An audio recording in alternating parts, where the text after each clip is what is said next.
This webinar is brought to you by MatchPal, the only specialty-specific residency advising platform. We help you match your dream specialty by providing one-on-one personalized guidance from expert resident advisors. Schedule your free consultation at matchpalmedical.com. For everyone that is here, thank you for joining us. This is going to be super informal, but also hopefully super informative for everyone. I give every medical student out there kind of some background information that you may not hear from your school or otherwise. If you don't, if you're not kind of in the know, you'll hopefully be in the know and like everything you should be doing to crush it when you apply to residency, whether that's this cycle, next cycle, or the cycle after that.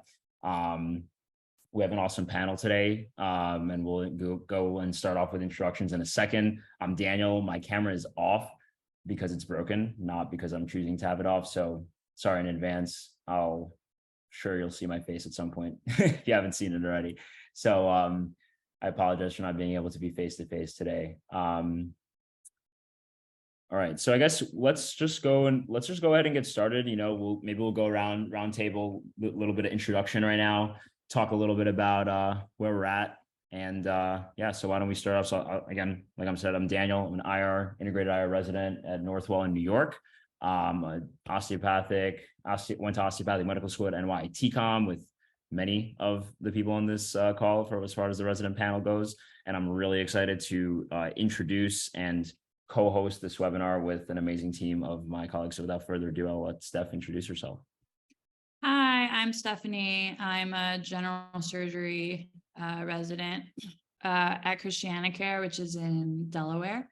I'm not from Delaware originally, but I am here. I went to school with Dan and so many of the other people in this on this team. Yeah, I'm excited by anyone who is excited about surgery.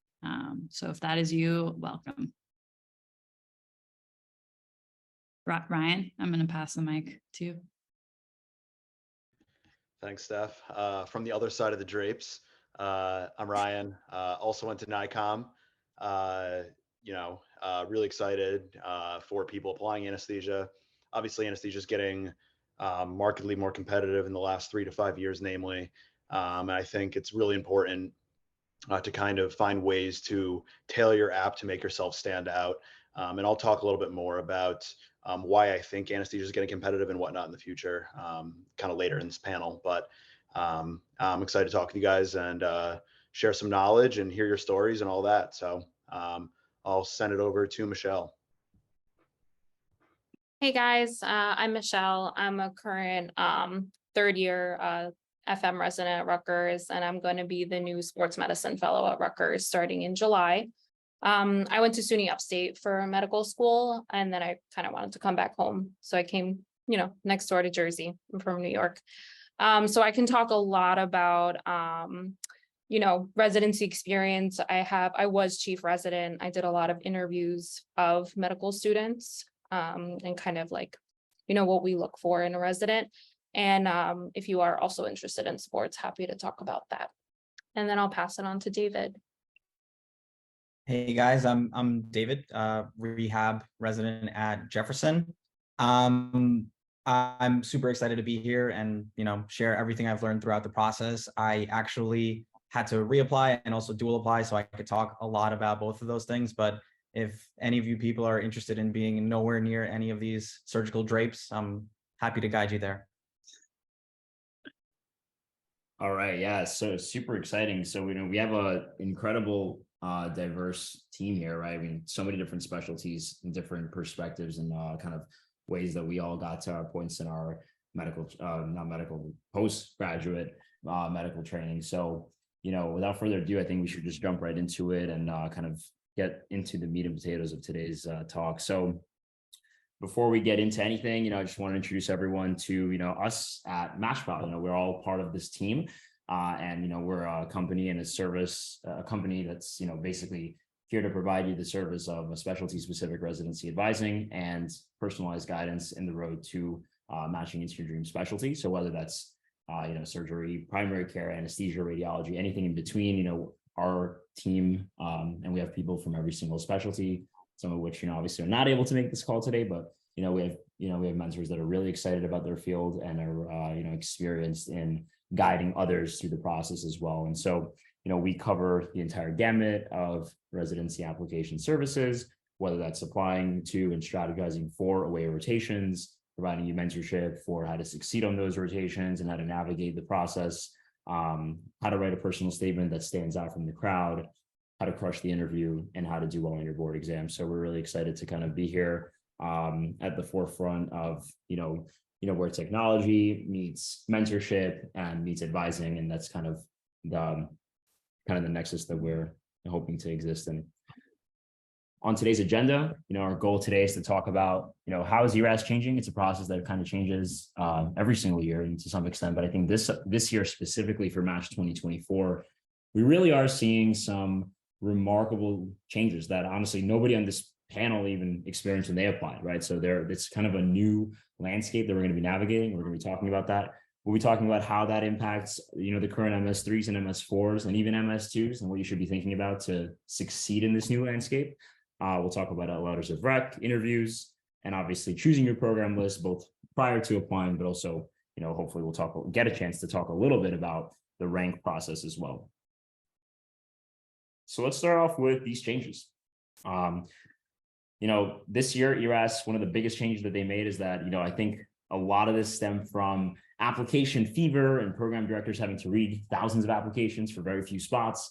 I think they're trying to trim down the fat that comes with your application. So now every single applicant, no matter who you are or what specialty you're applying into, you're only going to be allowed to have 10 experiences. And now this is really different because back when we applied a year, 2, 3, 4 years ago, however, whenever it was, we were able to write any experience that we had ever, right? And you can imagine how that kind of inflated the amount of stuff that people had to sift through.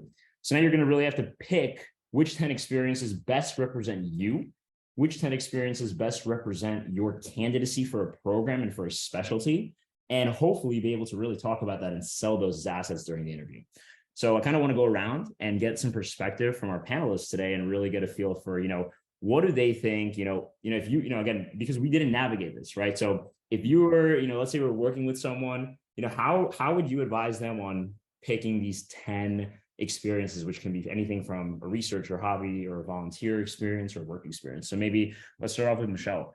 If you had a, give us your take. Yeah. So my biggest thing is it's definitely very specialty specific. So you kind of have to know the people that you're applying to. FM is different than surgery and anesthesia. So you have to remember the people that are reading behind it, especially if you're dual applying. The biggest thing is you want an experience that you can actually talk about, because there's a chance somebody during that interview is going to ask you about this experience. So if you did I don't know, a whole 3 years of research and you really, liked it, you can talk about it and you can show something about it, then yeah, that's an experience that you want to show, and especially in specialties that are a lot more research heavy and look at that.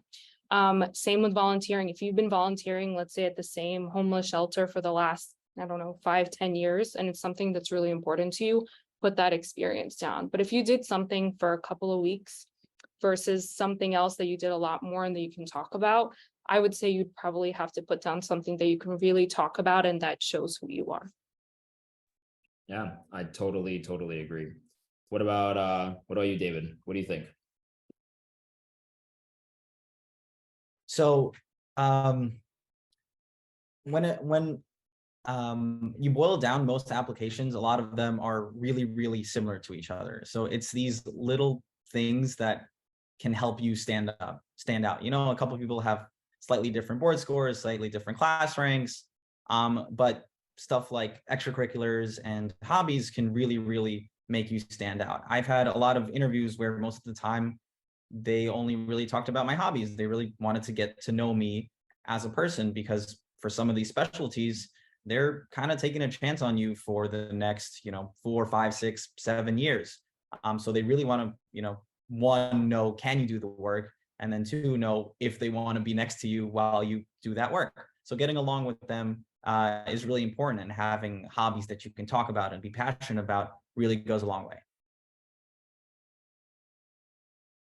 Yeah, I couldn't agree more. I think that, I think it would be very unwise if anyone was to skip out on including at least one interesting hobby amongst their 10 activities. You don't want to be all game and no fun. At the end of the day, we're looking for, and at least when I'm interviewing people for my program, and I can surely assure you that this is what my PDs have told me as well, we want people who want to pick up the phone at 2 a.m.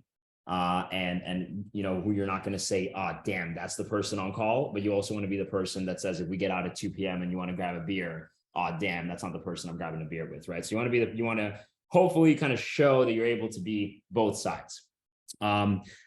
Again, up to 3 of these activities can be designated as most meaningful, right? So you have a chance to, I guess, increase the word count and increase your ability to express how those specific activities, impacted your life and formed you and made you kind of the applicant that you are today.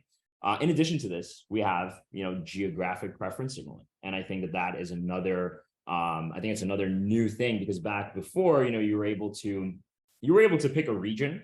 I think now you're able to it's a little bit more standardized, where I think all specialties are doing it and they're doing it in the same way. And you have an option to pick one area or no areas.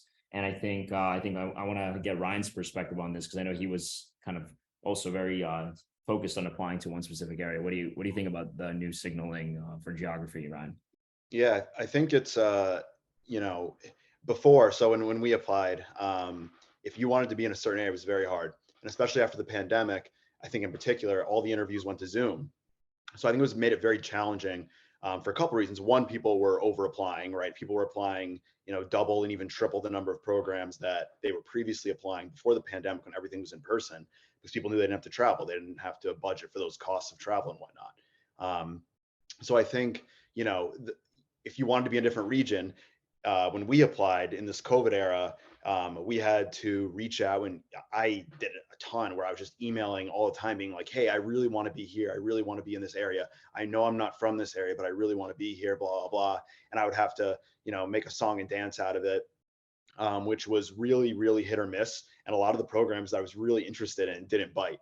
I think, like Daniel said, being able to, standardized way of being able to tackle this and say, yeah, I may be from, New York, but I'm California dreaming. I want to go to the West Coast. I've got family out there. I've got this and that and the other thing. So that can allow you to sort of flag that area, and really, I don't want to say put all your eggs in one basket, but you can certainly increase your chances, even though you're not from that area of the country, of trying to land there. So I think overall, it's probably a positive change. No way to tell until after it's happened. And I'm curious what the data will show afterwards, but I'm hopeful that it's a good thing moving forward.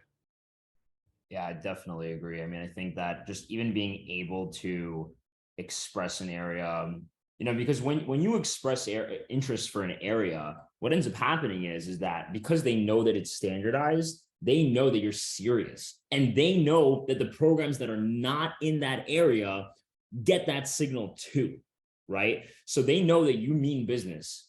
So if you're applying to California, the New York programs know that you signaled California and the West Coast, right? So I mean, you're obviously taking a lower chance. You're going to have a lower consideration of the New York programs, most likely, right? But at the same time, you're really showing to the West Coast that you really want to be there. And I think that's a big advantage of, obviously, if you have a geo preference. And I think that at the same time, people who don't signal anything at all, right? People who are not going to signal any region. I mean, there's almost like a pro and con to that, right? From one perspective, you're not locking yourself in, and you're kind of a free agent. You're willing to go anywhere. And this is really good, I think, for people who are in super competitive specialties that are actually trying to match and are really willing to go anywhere. At the same time, I think, if you don't have a preference area, it's kind of some areas might get a little weird about that. I feel like the Midwest, for example, from what I've heard, the Midwest is really crazy about they know that they don't really got a lot going on, and they're if you don't want to be here, we don't really want you here, because we don't want you to be unhappy for 5 years while you're in our program or area. So I think it can go either way, depending on what you're going for and what specialty you're applying for. Steph, is there anything you wanted to add for the application, picking these or doing the preference signaling? Yeah, I just wanted to say one more thing. about both the experiences and the standardized geographic preference. It really matters what you say. Like, it's one thing to have 10 experiences, all 10 of them filled out, and like you had 3 research experiences and you added 2 hobbies and you had 1 voluntary experience and you had multiple work experiences. But I think the most important part is how you describe them and what you say. Having meaningful conversation about it is what can really make you stand out, in my opinion, and especially with the geographic preference. If you have a really legit reason for wanting to go to a certain area, even if it's something that you kind of just like had to finesse and find a pretty way to say it, it does matter what you say. If you can say something compelling about all of these things, it takes the experience of just being research. If you can take it to the next level with what you said about it, what you've learned, how meaningful it has been for you and how it shaped you into the person you are today, you've become a much more unique applicant than the other person that also talked about their research, but just talked about like the science behind it and, you know, what they can do because of it, or, you know, how they got in or whatever. So. Yeah, no, absolutely. Absolutely. I think just, you know, the writing is just one part of it. You know, you really have to you really got to sell it as something that you were actually excited to do, right? I mean, we don't want people in a program practicing a specialty, et cetera, that are just there because it sounded cool. You know, we want enthusiasm at the end of the day. Let's move on into our next area. So these are the actual signaling tokens, which is another major update, right? I mean, again, when many of us applied, there were no such thing as signaling tokens. And as you can see, almost every specialty now is going to have a certain amount of tokens that you're able to send to programs, right? The way this works is that you're able to send a specific amount of tokens. I like to think of them as almost like super likes. And you're able to send these to programs that you're interested in beyond a bare minimum level of interest, right? These are like your top programs, your favorite programs, however you want to think about it. I think one thing that stands out a lot is the discrepancy. I mean, you have some specialties that are really letting you send 30 signals, right? 30 signals, 25 signals, et cetera. And other specialties that are kind of letting you send 5, 3, you know, kind of a far lower quantity. So, you know, I think we should talk about this. And, you know, how does the applicant navigate a signal? You know, maybe let's start with Ryan. You know, let's start with anesthesia. All right. You know, you got 5 gold, 10 silver. How are you using that for an anesthesia applicant? Yeah, so that's a classic tweener. You know, you're kind of you know, it's not the little bit that thoracic has, but it's not, you know, whatever derm that has 30s. Derm the one with 30? No, ortho's the one with 30. But you know, with 5, and they separate it, so it's 5 gold, 10 silver. You know, so I think I would probably, again, this is very generalized, kind of depending on how the strength of your application and factors like that. You know, if you're a really strong applicant and you've got 5 places that you think you have a reasonable shot of matching at, then send your gold to them. Why not? If you think you're a marginal applicant, you may want to maybe split some of those, maybe send 3 or 4 of them to, I don't want to say a safety program, but to a program that is probably more achievable or is more likely to match you as a, you know, as a DO or an IMG or whatever. You know, and then maybe use 1 or 2 golds on something setting your sights a little bit higher. Obviously, any geographic connections you have also play a role. It depends if you signaled for a specific geographic region. You know, like I said, going back to my previous example, if you're in New York, you want to go to the West Coast, and you really, really want to go to the West Coast, you signal, you know, California, West Coast, whatever, and then you drop all 5 into West Coast programs. That's probably going to strengthen how much they really have faith that, oh, wow, he or she really wants to come here. But also, like Dan said before, you know, that could be a detriment to other programs. The 10 silver, I mean, the silvers to me, we kind of feel like you're an afterthought. Maybe they're a little bit interested in you. I mean, 15 isn't a ton. Most anesthesia applicants now are, depending, you know, the sort of pedigree of school you come from, usually anywhere between 30 and 120 applications. So it's kind of broad, which is why it's kind of hard to speak very broadly about this. It really depends on, you know, you as the individual.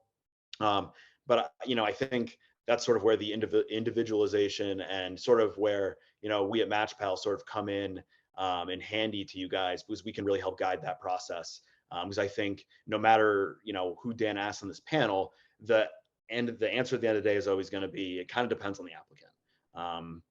But that's sort of how broadly, I guess, I would think about it.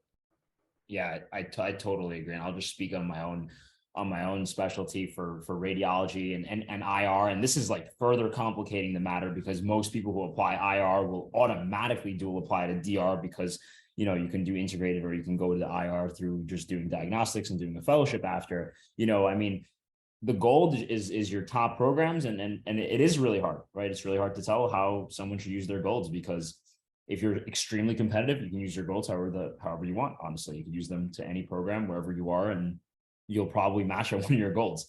If you're not competitive, you come from a disadvantaged, background as far as DOMG, you have a low board score for the specialty you're applying for. You know, the golds become almost like your gateway into like a program. You know, forget about a reach program, even a target program, right? Because some of the target programs may not even be considering people from let's say our background as a DO, right? So it really is applicant specific. Maybe let's see, what do we got? Who do we have here? So we have PM&R has 5. Dave, you want to talk about PM&R navigating using like 5 signals? Maybe Steph can chime in after that as well.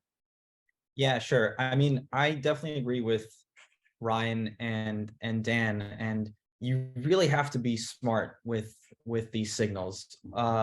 This is the 4th year that the signals have been in play, and this is the most broadest it's ever been. Effectively, what these signals do is it's an artificial application cap. Like Ryan mentioned, that people started applying to so many programs. This kind of thins that out. You know, it shows what programs you're really, really serious about. And I've had program directors even tell me that if a student rotates at the program and doesn't signal them, then, you know, they won't take them seriously because it's possible that the student didn't even enjoy their rotation at all. So these signals are really the best way that a program can gauge your interest in them. So you have to be really, really smart and take, and as difficult as it might be, an objective look at your application. And when you have 5 signals, those are incredibly valuable. And you have to look at it and see where I realistically can match. Maybe you can take, you know, one risk, but you have to, you know, do everything in your power so that the programs that you really want to be at and can be at know that. So just because you rotate out a program doesn't mean they're automatically going to look at you. You might also have to signal them. And obviously that might depend from program to program, but that's generally the vibe that we've gotten. Yeah, I think I want to piggyback off of that really quickly because I think you're absolutely right. I think that, you know, the same way we all are, you know, we all might be physicians and we're all kind of aligned under that title, but at the same time, we're all very different people. I think even within one specialty, you will find yourself like almost like dizzying amount of variation as far as what each program and each program director values. And I think that that's really kind of it's a tough game to play. It's kind of one thing that is still in very, very big need of reform in this process is the fact that, yes, we may have these signals now, but like it's still unclear how a certain specialty or a certain program will value them. And I think that matters as well, is that like you can basically never be too sure, right? The only way you can be sure is kind of like what David was saying, is that like you have to essentially send a signal. That is the only way, like even in away rotation is no longer a form of currency that is ubiquitously recognized as commitment, right? So it's just kind of some food for thought. I know for family medicine and general surgery, you know, we got 5 as well. Obviously, two different specialties. I don't know, Steph, do you want to talk a little bit about signaling within the surgical world? Yeah, so I wanted to say, I was on a sub-I once, and I happened to be there at the time that the applications like became available to the programs. And the next day afterwards, the program director came up to me and was like, "Oh, I saw that you signaled us." So I've also talked to other people who had similar experiences. They do look at them and they do care. And I feel like a lot of times it gets like kind of talked about as if like, oh, it's not really going to help you. It's not going to like change your chances of matching there. But if you're the right candidate that they were already kind of considering, and then you automatically signaled them, they are going to notice that. And they do look at the list of people that signal them. So I do think it's important to take it very seriously. And the other thing I wanted to say is I think the most helpful thing you can do for yourself is like, make a list of all your programs that you're applying to, whether that's every program in the country or like a third of them or whatever, and put them in like different categories. Like, okay, these are the programs that I'm competitive for. These programs I'm a reach for. These programs are a reach for me. These programs I'm a reach for, like I'm like too competitive for them. And I would say when you're narrowing it down to your last few that you have to actually signal, I would make a diverse list of that. So maybe one reach, like David said, and then like 3 like places where you're a good match for them and they're a good match for you. And then 2 like other ones that maybe you just like really want to go there if you get the opportunity or something like that. But I think categorizing it like that might help you make sense of everything. Yeah, I think super important on that last note, right? At the end of the day, the signal is not just like to signal a program that you think has like a really nice name or would look good on your CV, right? You should, with your whole heart, want to be at that program for a very good reason. All right. What's a very good reason? For real, no BS, like for real. Yeah, I totally agree, right? It should be, like your partner or family live in that city, and they have a phenomenal program that aligns with your philosophy of how you want to train in the specialty that you're interested in. Like that's to me like, and you should be able to speak about that, right? Like just signaling is also kind of not enough. I feel like you have to really tie this whole thing. This whole thing should be a part of your story, right? It should all be a part of like, why do you want to end up at a certain place? So we'll kind of just like leave on that note and kind of head on to probably our busiest slide. And this is kind of the best practices for MS3s, whether they're, whether you're an MS2 now or about to finish up MS3 and heading into sub-Is. I think a lot of this is going to cross over in terms of relevance. So, coming out of preclinical years, you're going into rotations. Maybe Michelle, from a chief resident perspective, you have students rotating with you all the time. I'm sure you have third years, I'm sure you have sub-Is. Tell us, what does a stellar rotation look like from your perspective?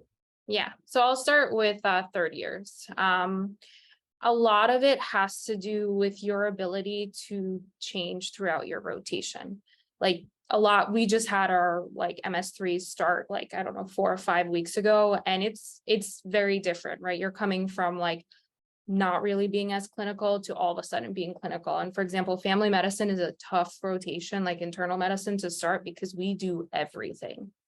And especially in outpatient where you don't get as much training. But I worked with a wonderful third year, and the reason he was so wonderful is because I saw him grow, and he tried. Even if he doesn't want to do family medicine, the whole point is that you try and you're learning and you're really trying to be a better doctor as you're going through it. And I think that's the best thing. It's like learning what your team wants and what your team needs. So for example, if you're on inpatient or internal medicine, it's like, yes, it's going to be hard the first week or 2 because you're getting used to it. But what is your team expecting of you moving forward? And what can you do to make it better for your residents? And then that actually equates to what happens when you're a sub-I. When you're a sub-I, you have to act as if you're like the intern. So you can't just do the tasks that your senior assigned to you. It's like, what can I do that's more that I could think or help my team so that we can further care and also alleviate them. So the fact that you put in the work and you really, really try and you make changes and you learn, that makes a really good MS3 and MS4, especially on your sub-I. Awesome. Yeah, I couldn't agree more. I think constantly looking for opportunities to improve the workflow of your team is probably the single most valuable thing you could do as a sub-I or even as a third year student. I think, showing enthusiasm is really important as well, right? I mean, we all have specialties and things that we're interested in and things that we're not interested in. It's not really a secret to us as residents. It's not a secret to us. Like we always ask, like, everyone always asks, like, what are you going into? What are you interested in? Right? Like, it's not a secret. And it's okay to not be interested in the rotation that you're on. What is not okay is to kind of, not treat it seriously. It's still part of your education. And honestly, it's still part of what you're getting graded on.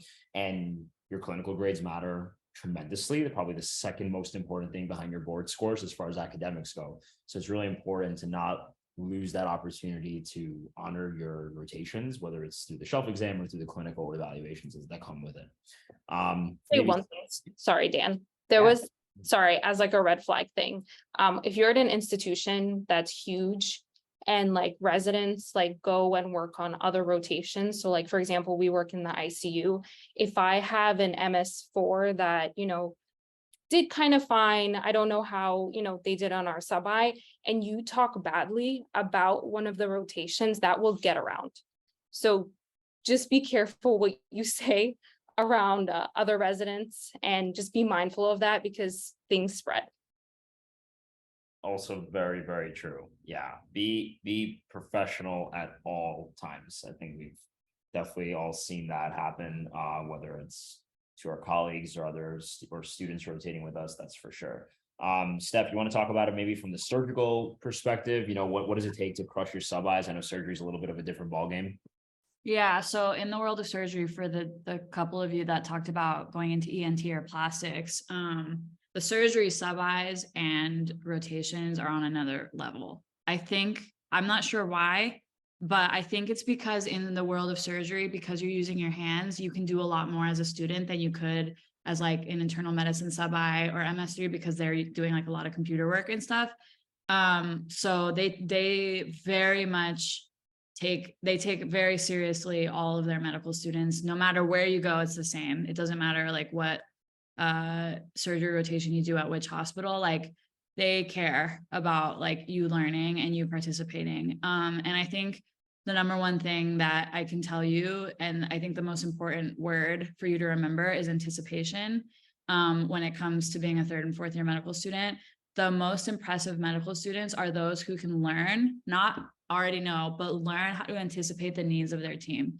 So let's say, for example, you're getting ready to go to the OR and you see that your team is like on the way to the OR and they're like going to stop and go get breakfast. Okay, like anticipate that after they get their breakfast, they're going to head to the OR and like be waiting for the patient to get sent to the OR. So maybe go to the OR ahead of them, knowing that, okay, like they're going to want to know when the patient gets sent into the room, and then I can text them and tell them that, for example. Like if you can anticipate the needs of your team and you can learn how to do that, it's a skill that most of us don't have. You're never taught that in school, but it's something that can really make you stand out. And the second word, which is actually what Dan told me a couple of years ago, and it never really changed for me, is hunger.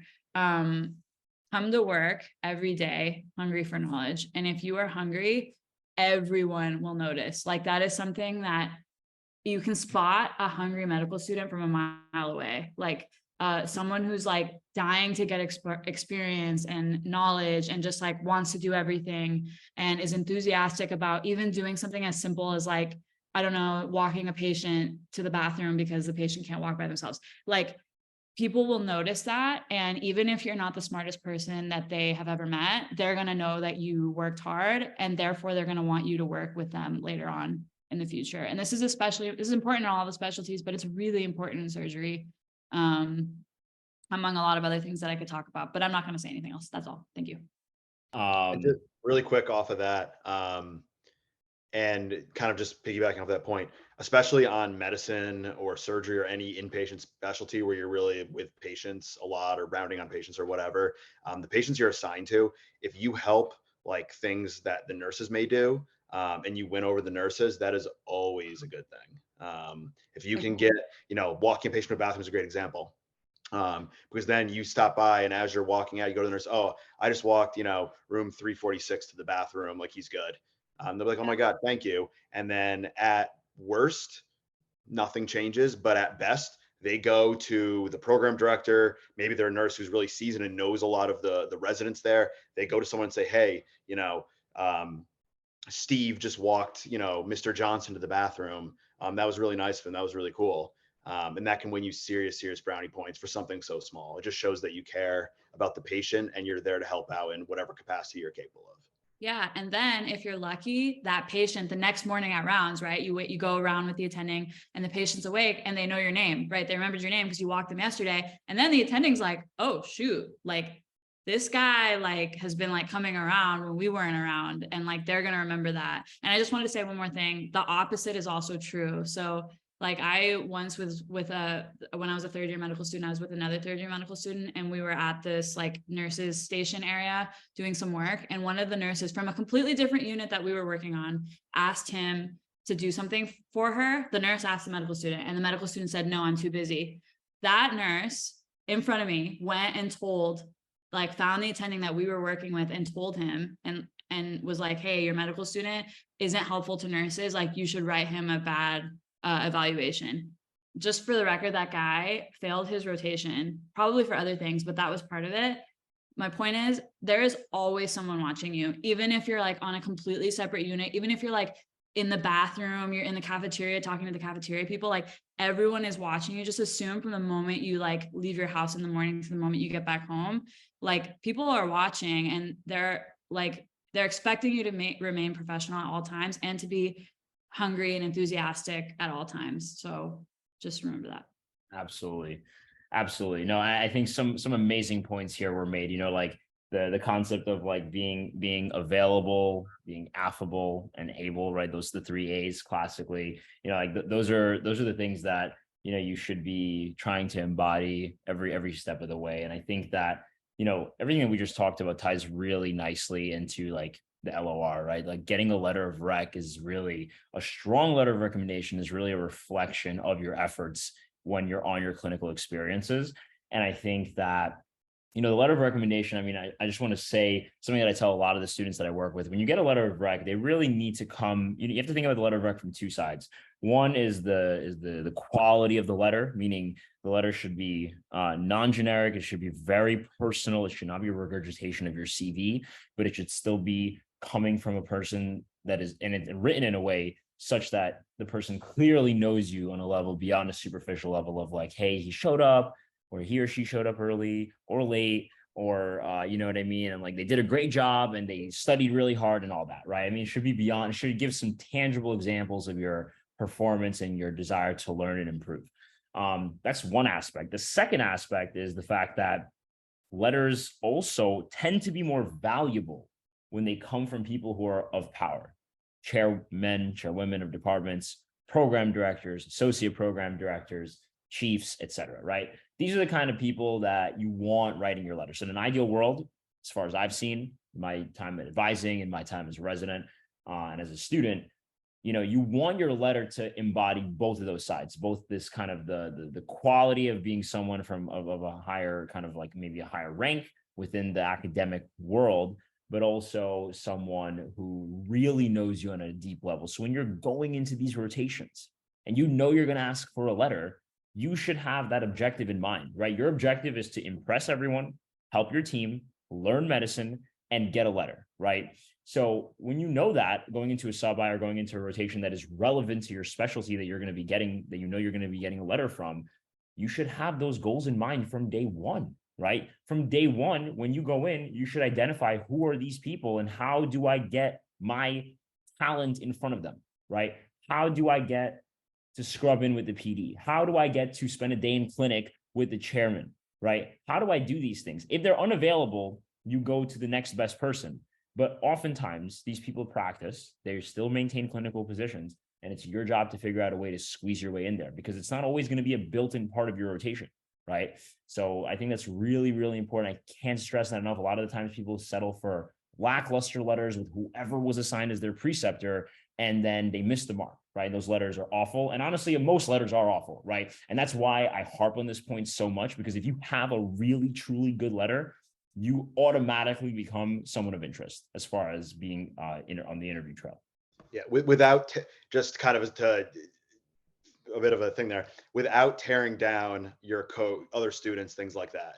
Obviously, Dan was using some pretty strong words there, and I fully agree with him. Get to the program director, get to the APD, whoever, but don't do it in a way where you're obviously, seeking to undermine other students. That goes without saying, but we can smell that from a mile away, and it is really, really unbecoming.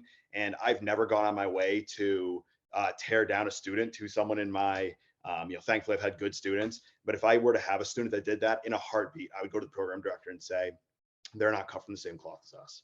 So be a good human as well. Yeah, no, I totally agree. David, do you want to add anything about getting letters of rec, perhaps from PM&R perspective or otherwise? Yeah, sure. So you listen to Dan, Michelle, Ryan, Steph, you come into your rotation, you plan to crush it, you're a team player, you're at 110% all the time, because you realize that, people remember things. Even a year back, they'll see your face, they'll be like, that was that one kid who did this one awful thing, don't take him. So you do all the right stuff. And now you really want to get the letter. So one of the things that you can do to really best help yourself is to ask who you want to write the letter for you early. So let's say you are going to be fortunate enough to work with an attending for a month. Maybe a week or two in, you come up to them and you talk to them, and you find out if it would be okay to ask them for a letter of rec by the end of the rotation. And most of the time they'd say sure. But what that does is they start paying more attention to you, and they'll be like, oh, wow, okay, you want a letter from me? You're really interested in coming here or in this field. I'm going to, really evaluate you. And it does make the rotation become harder because you become more memorable, but that's also an opportunity for you to really stand out. And that one gives the attending time to think about what they want to write in the letter and then actually write the letter. These people are so busy, and unless they absolutely love you, this is just extra work for them. So you really have to make it worthwhile. And, a lot of them remember where they came from, so they want to help people who are, in this situation. So asking them early, and even asking them, letting them know that you intend to ask them, puts everything into a completely different perspective. I've had colleagues who have worked with people for a couple of days and have asked them for a letter. Don't be shy. If you think it's going to come from a good person who really got to know you, then it's okay. Every letter doesn't have to come from the most star-studded institution of all time. The content of the letter is really, really important. So you want to pick your writers well, and you also want to pick them early. So it's tough, but you have to give them enough time to write all the nice things you want them to write. Absolutely. I think that was very, very well said. I think. Sorry, can I say one thing? Because I read a lot of the applications. Please. And the thing I do look at is letters. And I think letters are really important because it's somebody else vouching for you, who's seen your work. And letters are all very different, specialty specific wise as well. For example, in family medicine, it's very like, who are you as a person? What have you done? Versus when you're looking at surgical specialties, it's very also much, how did you do during the rotation? Are you competent enough to be able to do this surgical specialty? Because it's a lot of hands-on stuff too. So, and like same with like OB-GYN, the letters are different. So just keep that in mind, especially if you're dual applying, because we can tell if you are dual applying sometimes. So just be mindful of that, and who you assign letters to. But I completely agree. You can start thinking about people you want during your third year rotations to write your letters. And the earlier you ask them and the more you follow up with them, the more likely they'll remember you and write a better letter for you. Yeah. And I think one thing that maybe is a little bit untraditional, but is totally something that you can do. I think people just don't do it. Maybe it's stigma or fear or whatever it is, but like, it's totally okay to like ask for like a conversation, right? There's nothing wrong with talking to someone and saying, hey, like, I know I didn't get a chance to like rotate, or even if you did rotate with them, like, do you have like 15 minutes? I'm like, I'm an MS3. I'm interested in applying to IR or surgery or whatever it is. I kind of wanted to just chat with you, pick your brain about like, what do you think I should be doing as far as like, how can I improve on my rotation? But also like, what do you think I should be doing? If you have any advice for like, for the match and like for applying, and you'd be surprised, people are, most people, especially people involved in academics, aren't going to be willing to spend some time with you, even if it's a 5-10 minute conversation in the hallway, or even something as structured as, hey, here's a 9:30 a.m. Zoom link, right? Log on after your first case in the OR, or whatever it is, right? Like, I've had these situations happen to me on either end of the spectrum, and I think there's nothing wrong with that. And that's one way to really build rapport. And, rapport building can happen, in the hospital, kind of in the wards and in the ORs, but it also can happen in more private settings as well. So there's nothing wrong with that.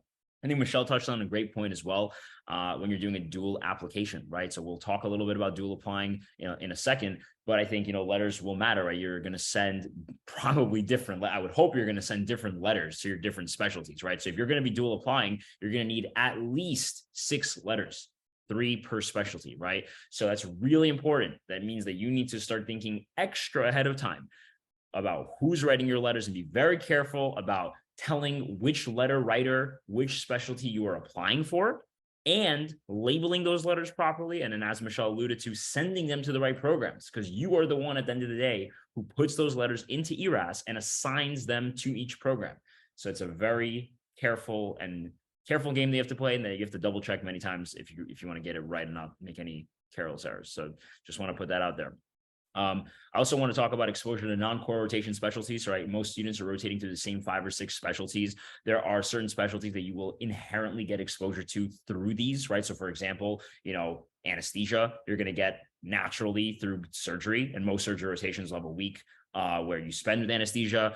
But what about specialties like PM&R or radiology or ENT? These are specialties that are not really part of most core curriculum. You may have heard good things about it, whether it's a lifestyle specialty or whether they just do cool things or whatever.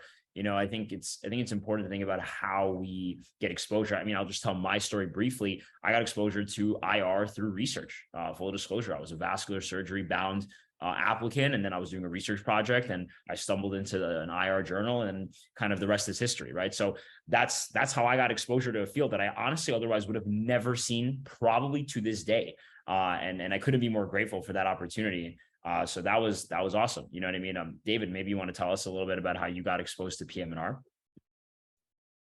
So I actually have had a lot of mentors in the field who are ahead of me in their education. Then they went into PM&R, and they kind of told me about the field. You never really hear about it. And during my 3rd year rotations, whenever PM&R kind of got mentioned, I tried to find a way in. There was some instances on my internal medicine rotation where PM&R was consulted, and I would talk to the physician and make little bit, ask them about the field, and because I really didn't know anything about it. A lot of people who are even in PM&R probably don't even know a lot about it. It's a kind of a niche field, and just talking to people, like Dan said, even those little hallway conversations were fantastic. And as soon as I had that little bit of interest sparked, I started talking to residents in different programs and started reaching out, and that's how I started trying to set up my rotations as a 4th year med student, because I knew that this was the specialty that I would want to be a part of. Yeah, I think I think those are great points. You know what I mean? I think that, you want to get exposure in any way you can. And I think one key takeaway that I'll give to every student on this call right now is the fact that no one is not worth your time to talk to, right? Everybody has something of value to bring to the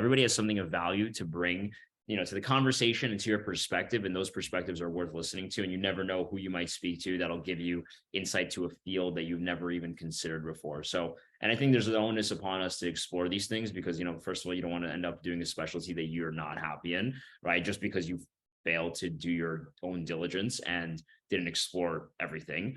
And the second thing is, there's some really cool stuff out there. Medicine can get extremely fascinating and niche, or it can be extremely fascinating in general. And I think there's beauties to both sides of that. And I think we all should be kind of thinking about where we fit into that, to that model. Let's talk a little bit about research. I think research is hard. And I think a lot of the people on this call are osteopathic students, maybe IMGs. I think research is especially hard for us coming from these backgrounds. We lack these home academic centers. We lack a research facilitator who can just put projects, on our plate, or even access to residents, honestly, that can give research opportunities to us. So, what are some ways, that we can get our students involved in research as their mentors? Maybe I'll kick it over to Steph to start. So I think the best advice I can give you if you're an incoming MS3 is utilize the fact that you're going to be on these rotations for the next few months. Most of the people that you're working with are going to be doing some sort of project, and chances are they're swamped and they need help. And there is no better person than you to help them sort through their data and like write up their abstracts and all of this stuff. And to be honest, the early bird gets the worm. Go right in there and like explain to them, you know, like, I'm super interested in this research or whatever. Like, are you doing any projects right now? Is there anything I can help you with? And you'd be surprised at how many people are super open to having you help, or even to like helping you with your own project if you're willing to like head that. So I think it really pays to be open and upfront and outspoken about trying to find research opportunities. Also, a lot of the hospitals that you do your rotations at, if you're going from hospital to hospital, or if you just stay at one hospital, a lot of them have like a research department that is actively doing research, and a lot of times they'll allow you to do that too. You just have to be hungry for it and like try really hard to find it. But if you try hard enough, you will find a couple of projects as an MS3 probably. And I think that that's a couple of things, right? For, you know, first of all, every specialty is obviously different, right, with their research requirements.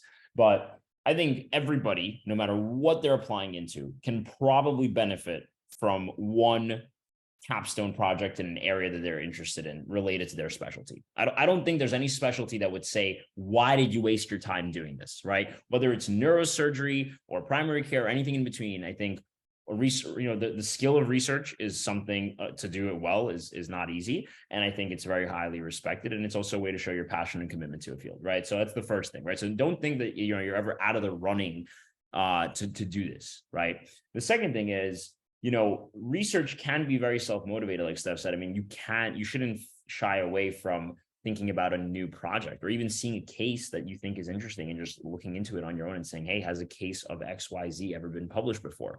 Whether it's an operative case or a medical case or, you know, even some weird complication or something, right? So always kind of keep your eyes to the ground and really be on the lookout for those kinds of opportunities. And I think you can always do your own. I mean, I think, you know, our group did multiple systematic reviews that we kind of just conjured up on our own, just as students interested in vascular surgery, and then later in IR, you know, just thinking about like, how can we, you know, why is there no answer to this question, and how can we do like a systematic review together to hopefully cobble some data together, and you know, we got it done. So I mean, these things are possible. You have to be very determined, and a lot of the times, you know, they're not something you could do alone. You will need support from a mentor, a physician attending mentor. You will need support probably from either other medical students or driven residents who are on your side to try to get this done. But it is doable, right? And don't, you know, if you don't take no for an answer, you will find opportunities. That applies to research and anything else.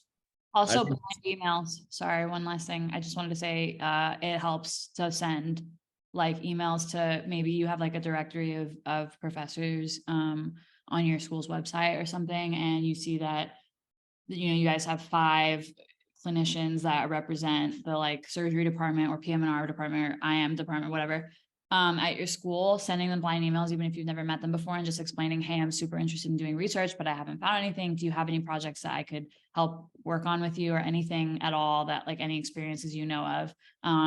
My big project ended up coming from a blind email that I sent to a surgeon I had never met before. In the end, I ended up being on like 12 different projects from that, and I authored one of them. So it works. You never know. You literally never know. Yes, it's true. You might not get anything out of it. Like maybe they'll never reply, but at best case, you're getting like years and years of experience from this. So it's worth it to try. Like the worst that can happen is that they don't respond, or they say. To piggyback off Steph, you don't have to just stay in your institution. If you're in Long Island, New York City, there's so many huge academic centers doing research, and sending blind emails to other research institutions. You could send 10 blind emails. You only need 1 response. Exactly. And they can put you on a project. And it really doesn't just have to be within your own institution. People do research inter-institution all the time. And don't forget about quality improvement. you don't just have to do like research based on case presentations. Quality improvement and systematic reviews within systems really do make a difference, especially like these larger systems they're all doing quality improvement regardless of what field you're in. So those are some things, like if I'm not a super research heavy person, but QI is always an opportunity for you to branch into that research field. All of my research was over like social justice issues, like racism and like all sorts of like, it's all social justice. And like, when I tell you every single one of my interviews, they brought it up and they were like, oh my God, like what, this is like, you know, they don't see that kind of stuff very often. So you might even be better off doing some like quality improvement type thing because it's more rare and more people are trying to do like these like, you know, cancer research lab, blah, blah, blah, gene, whatever. You might actually be better off if you do something more unique. Absolutely. Speaking of unique, what are some, let's talk about some worthwhile non-academic things, right? So when we talk about non-academic, we're talking about not related to studying, not related to anything to do with, being a medical student, perhaps, whether that is a unique volunteer or work experience or hobby, right? So, I mean, maybe the easiest way to do this is we can just go around sharing what we had as part of our application within this domain. So maybe, I can give it a start.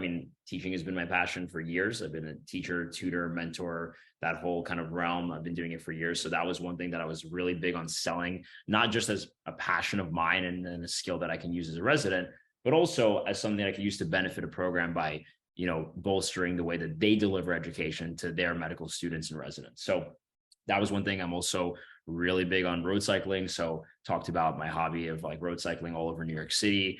And anyone who knows me recently, we have some interesting stories to add to that hobby as well. So that was a little bit about me and kind of the way I kind of try to stick out in, my interviewer or my program's head as, who was I beyond the academic facade. So maybe let's go to Ryan. Ryan, what were you talking about when you were doing your interviews?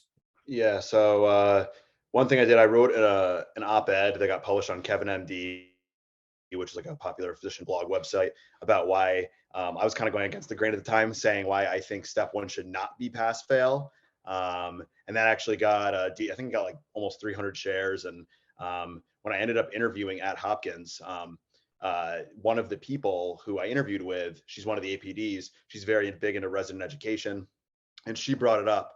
And I was obviously, this is a topic that just fired me right up. So I was super passionate about it. And I just went off. I just was sharing all of my strong opinions. And I was just letting my personality show and just going off. And it worked out. She agreed with me fully. If she didn't agree with me, I don't know if I would have matched, who knows? But she agreed with me fully, and it's like stimulated great conversation. Another thing at Hopkins actually was pretty funny. So Hopkins was my second ever interview, and it was obviously my biggest one. And the first person I interview with is the APD. The other APD. And he starts off by just reading things off my CV at me. And my gears are turning. I'm like sweating. I'm like, what the hell is he going to ask me? And then he just says, he gets to my hobbies section, and he gets down to one of my hobbies, and he goes, you wrote trying new coffees, wines, and whiskeys. And then he kind of smiles and he goes, what kind of whiskey do you drink? And then we spent 7 minutes talking about whiskey. So the hobbies are definitely really big. It's a really good way to bond over people. And it's a really, really, anything you're passionate about is really, really big, because your personality and your passions will come through. And I think that kind of goes back to, picking your experiences that you really care about. Because while it may not seem the most medically related, they're going to ask you about it because obviously you flared it or whatever. And then when they'll see your passion come out when you talk about it. And I think that's really, really important because it kind of shows who you are. And I think it's also really important to just remember at the end of the day, the person interviewing you is a person first and a doctor second. And they also have interests and they also have hobbies. And if you can connect with them on one of those areas, that is exponentially more impressive and more valuable and more memorable than connecting with them on the specialty and telling them about why you think radiology is the coolest thing in the world because you get to do image interpretation and blah, blah, blah, blah, blah, that every other person said. You know what I mean? What about you, David? What did you talk about during your interviews? So I have really enjoyed doing a lot of volunteering experiences with kids, and they've all been vaguely medically related, not too intensely. But I've actually gotten a lot of enjoyment out of those things, and I've learned a lot from those experiences, and I believe I grew as a person from those experiences. So I had those at, some of those I did back in college, some of those I did in med school. I still had them at the top of my experiences. They were incredibly important to me. Like Ryan said, it was stuff I was incredibly passionate about, and I would love the opportunity to just talk about. And it's, even though it was a while ago, people didn't really care. They still ask me about it. So much time to this and stuff like that, and it was great conversations. And I agree with Ryan. The hobbies are so important. Like I mentioned before, most of my interviews were honestly just about that. But the one thing you don't want to do is kind of like make up a hobby. You don't want to, write chess because you're like vaguely interested in it or something like that. Because if someone asks you about it, I was interviewing a kid and I asked him about chess because it was one of his hobbies, and he couldn't really talk about it. And I was like, this is weird. Why are you lying about this? So, it's not a crazy red flag, but it's just weird and it's strange, and it doesn't benefit you at all. Even if you have like a really, weird and unique hobby, like I build computers and stuff like that, you should put that on your application. People are always fascinated to learn more about you. Just don't lie. Yeah, absolutely. Definitely never lie about anything, because the one thing that you will lie about, you will somehow get an interviewer who is an expert in that thing, and then you will look very silly, and then you will automatically not match there.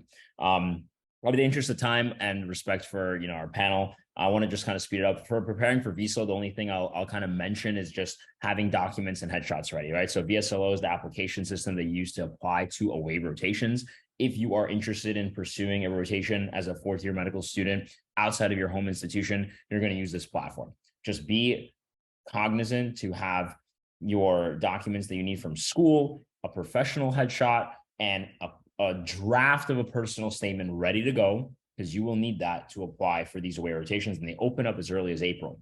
So you And want a letter of rec too. A lot of letter of flags ask for a letter of rec, and most third-year medical students in April, May of the year that they're going to apply don't have any letters yet. So ask for one early, just so you can have it for your like favorite sub-I that you're applying to. Absolutely. That's all I'll say. I just want to kind of make sure we cover everything. So last but not least, when you're thinking about programs, I mean, again, this is one of those areas that is super person specific, right? Every person is going to have a different a different CV, different board scores, et cetera. You're going to be more competitive, less competitive. You're going to be applying to a specialty that is more competitive or less competitive, right?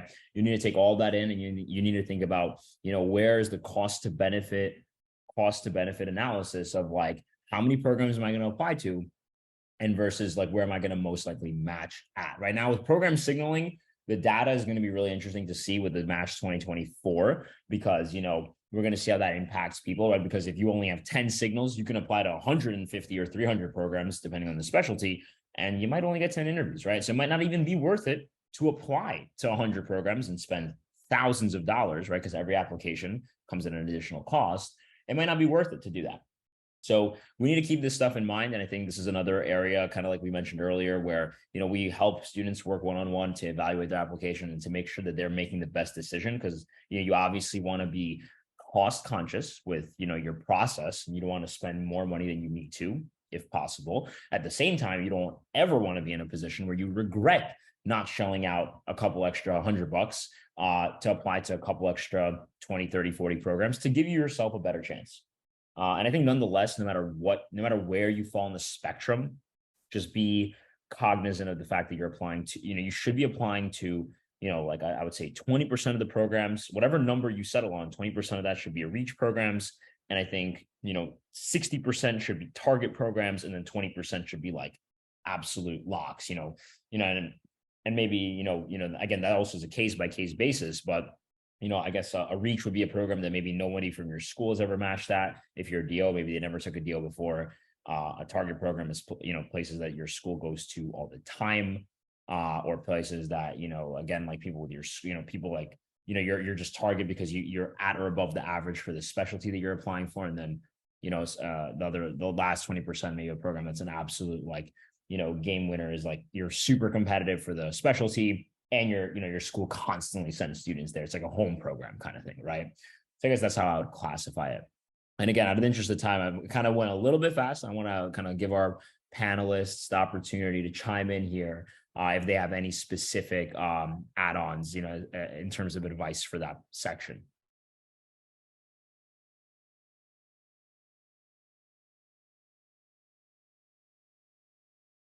No? Okay, cool.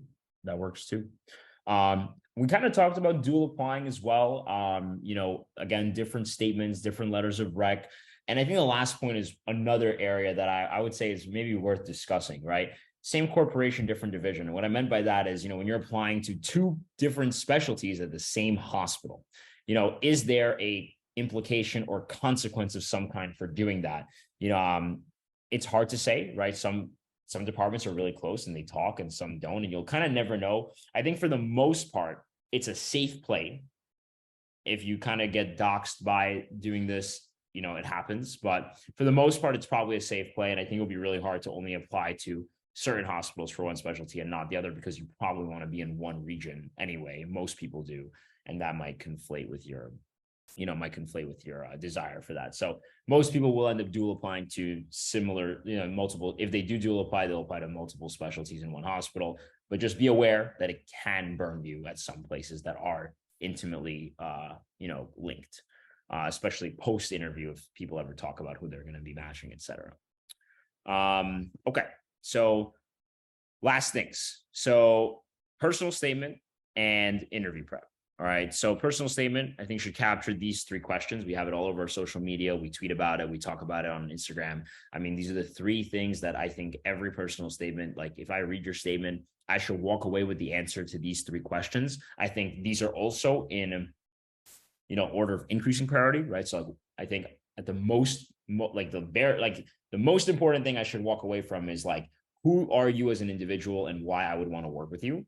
And I think the second most important is going to be what specialty, why did you want to go into radiology, for example, right? And the last thing, again, this would be nice. It's not necessary, but it would be nice, I guess like a little bit of an insight as to how you got to this career in medicine. I guess we could start with maybe Michelle. Probably have read the most statements out of any of us here. You want to tell us a little bit about what you look for in statements when you're interviewing candidates?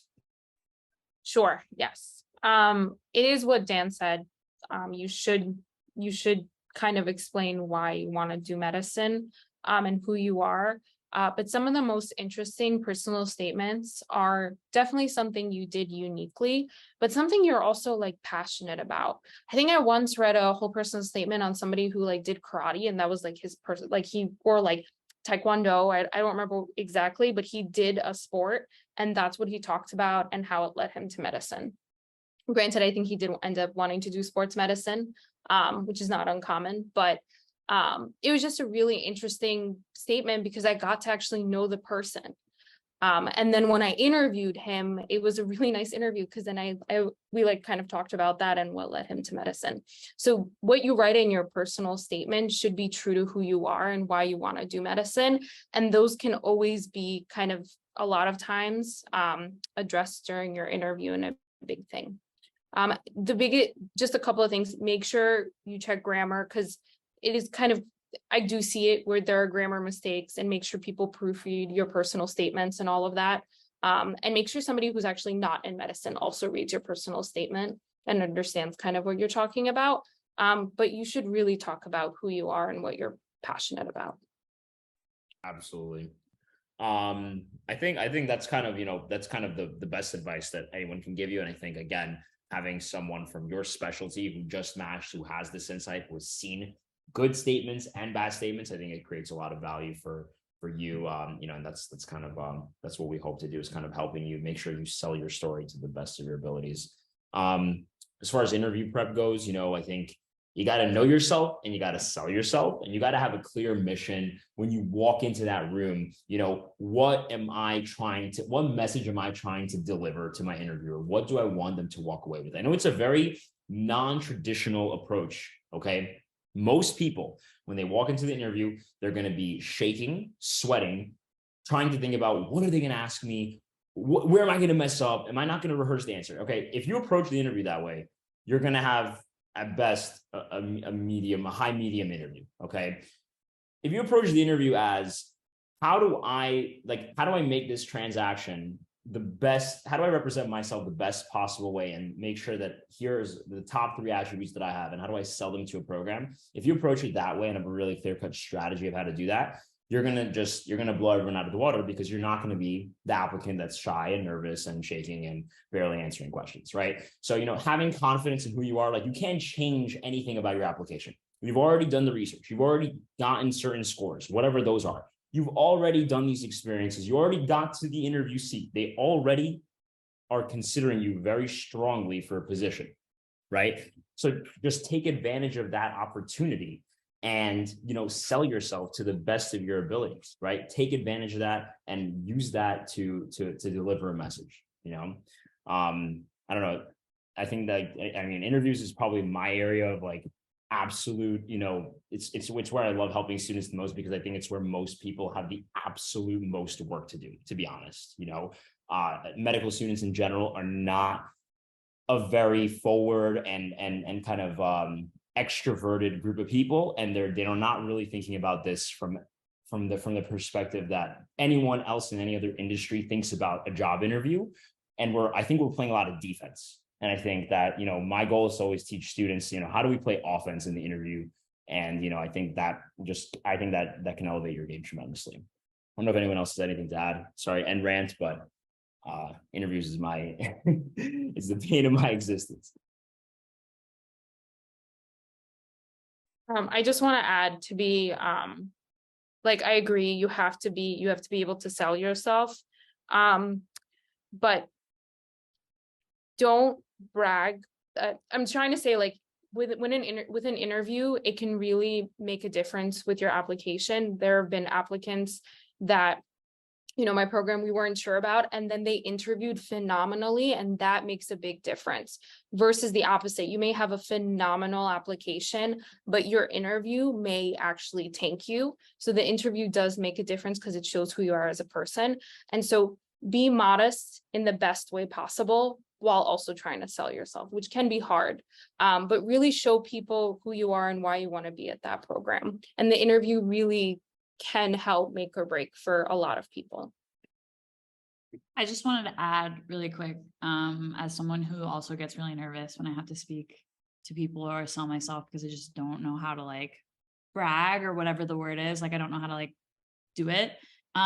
Practice, write out your answers ahead of time, think it through. And I promise you that will help also with your nerves. You will be much less nervous if you're already prepared and you already kind of have bullet points in your head of okay, if I get lost because I'm so nervous, I know how to get back to my target. So I do think that practicing kind of helps with the nerves. And while you're nervous, you might as well do something productive. Just a tip from my own experience. Yeah. All very important things to consider. Definitely don't brag. And I know I came on, I know I may have said a lot of fiery things there, but at the end of the day, nobody wants anyone who's too full of themselves or is bragging about things. There's always going to be someone who ousts your scores or publications or whatever. If you're not, that's not the goal. The goal is just just to be confident and passionate about what you talk about, and just, don't be scared to ask questions about programs that you are genuinely interested in, or aspects about the program that you're interested in.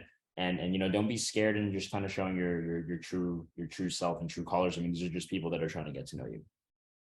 Sorry, I didn't brag for lack of a better word because I couldn't think of anything else. But no, I think it's I think that's a word that a lot of people think about, right? I think a lot of people are when you say be confident and try to sell yourself, people think trying to, it's not about bragging. Those things are not mutually inclusive.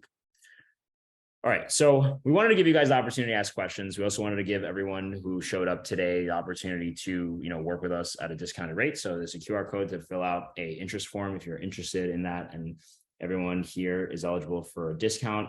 At the same time, while this is up, we want to give anyone here the opportunity to ask a question, whether you want to turn your microphone on, we don't bite, or if you want to, ask a question in the chat, We want to make sure that you walk away with as much value from here as possible. Obviously, a very limited amount of time. Want to be respectful of our mentors' time, so we're only going to do this for a few minutes. But we want this to, want you to give you the opportunity to chat with us. So let's see. We got Elizabeth. What do you think about research years for competitive specialties? Ooh.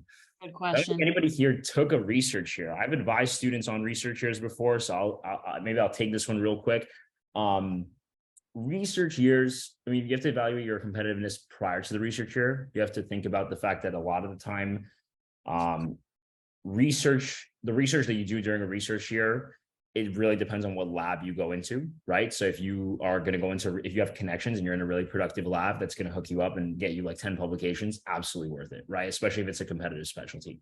If you're going for like a non-research intensive specialty and you already have a few publications, I mean, like the research is not going to help you, right? I mean, I don't think research is going to help you match into primary care. I don't think that's going to change the game for you, right?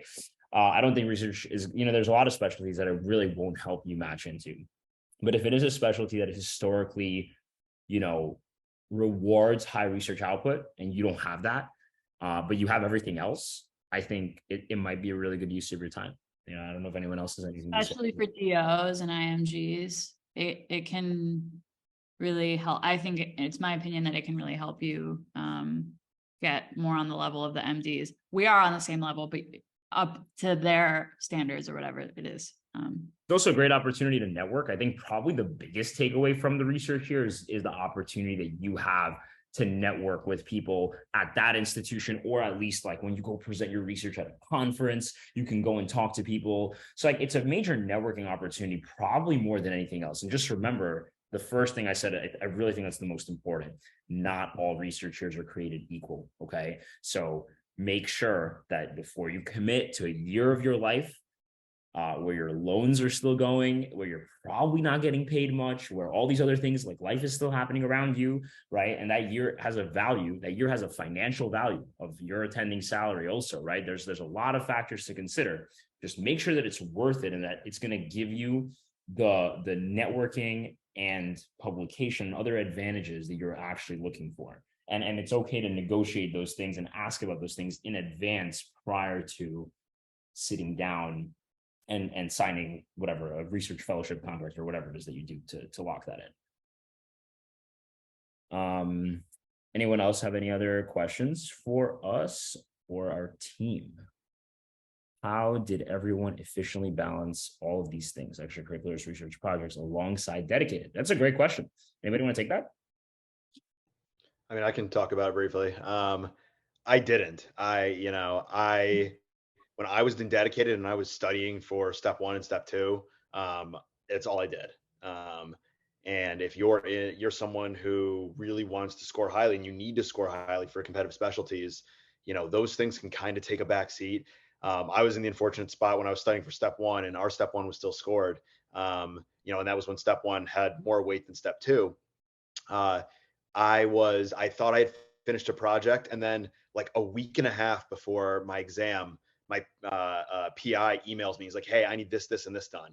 And it was like my stress like overwhelmed me. And I ended up getting it done. It sucked, but I did it.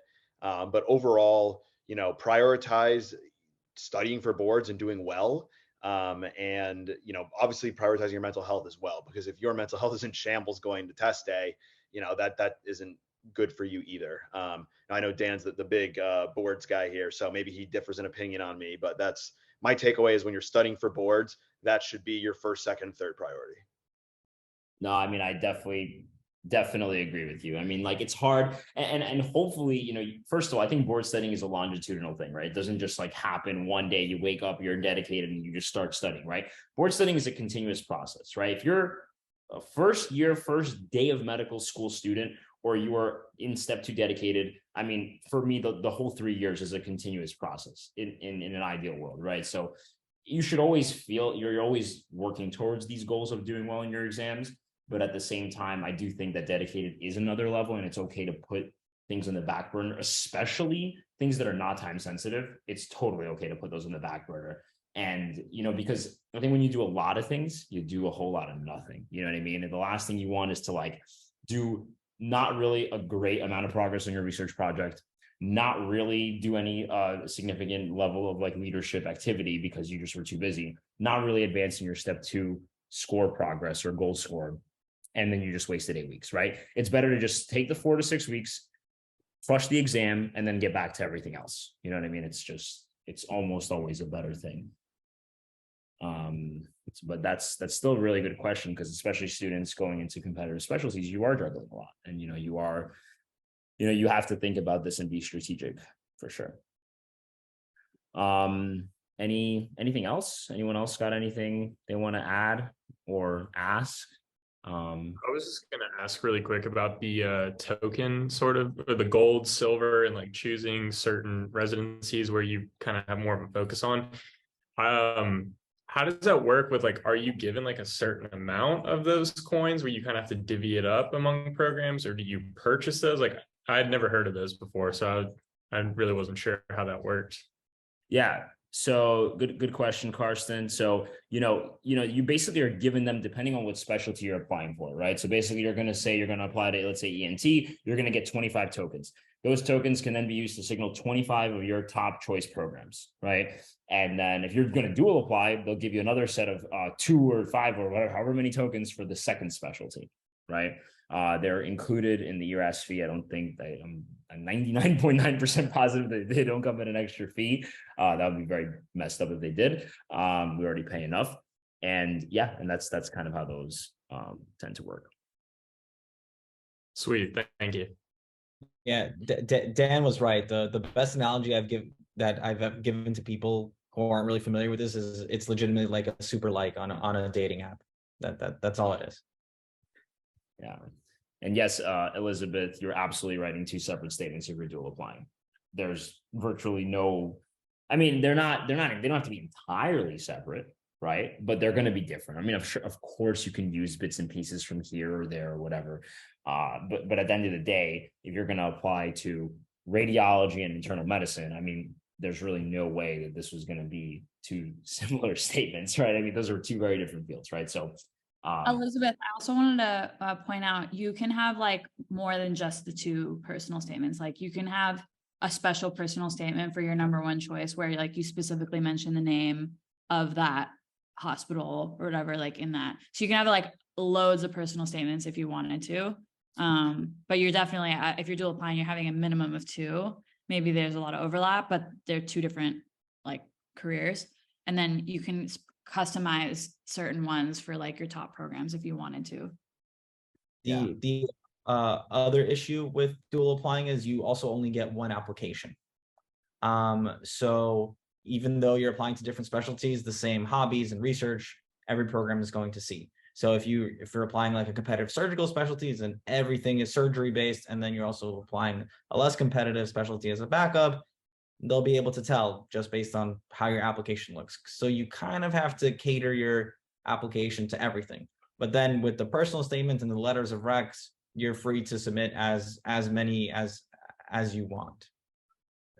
Exactly. Yeah. And that's where dual applicants might see a pretty big hit this year, in the sense that, like, if you dual apply, but let's say your application is like obviously ortho, and you apply ortho and radiology, I'm going to see that and be like, hey, this guy is like clearly using radiology as a backup if all of his activities are ortho related. It's going to be really hard for you to sell me during an interview that you're not using us as a backup, right? So that's another kind of thing that dual applicants have to consider in advance. But yeah, if there's not any other questions, we're probably going to wrap up here. I want to thank the mentors, advisors, colleagues, friends for your time. You guys have been amazing today. And you can always reach out to us, here at MatchPal through any of our social media avenues or through our website. Thanks everyone for coming. We'll wrap it up here, and hopefully we'll do this again next time.